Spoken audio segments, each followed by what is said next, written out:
આપણે બીજાને નથી કહેતા, આપણે આપણી જાતને કહીએ છીએ અને કહેવું છે આપણી જાતને.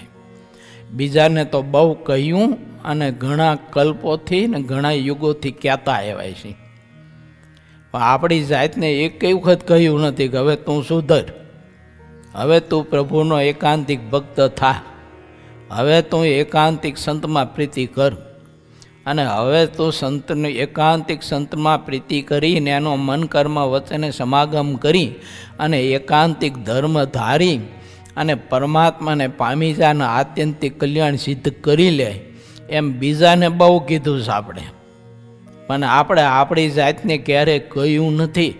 એટલે હવે તો આપણે આપણી જાતને ઢંઢોળીને ધોકા મારીને કહેતા શીખીએ. આપણે મૂર્ખ, તું બીજાને કહેતો આવ્યો છું, હવે તું તારી જાતને કે ભજન કરી ધ્યાન કર, સાનો માનો સરળ થઈને જીવન જીવે, દાસાનો દાસ થઈને સત્સંગમાં પડ્યો રહે, બહુ ઊંચો નીચો થઈશ નહીં, બહુ લાલચ લાંબી રાખીશ નહીં.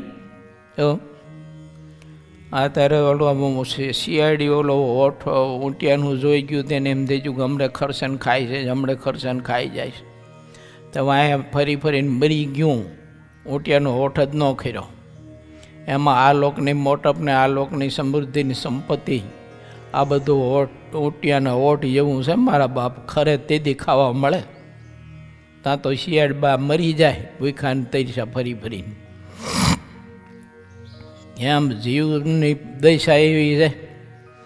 માટે ભગવાન શ્રીહરિની મૂર્તિનું સુખ મૂકીને બીજું સુખ જેટલું આપણે ચાહીએ છીએ ને એ બધું જો ઊંટિયાના ઓઠ જેવું લબડતું દેખાય છે આપણને, બાકી એ ઊંટિયાનો ઓઠ કોઈ દી ખરે નહીં, શિયાળબાઈને ખાવા મળે નહીં. સેમ એના જેવું આ લોકના વિષયનું દેહનું બીજું ત્રીજું બધું સુખ એવું છે. એટલે આપણે આપણી જાતને વિચારો મૂર્ખ, ભગવાન પુરુષોત્તમ નારાયણે આટલી બધા કૃપા કરીને આવા તને એકાંતિક સંતનો યોગ આપ્યો છે, અને હજુ તું ઊંટિયાવાય શું ફેર કરે છે એનો ઓઠ જોઈને. એમાં કાંઈ તને હાથમાં નથી આવવાનું, મોઢામાં નથી આવવાનું.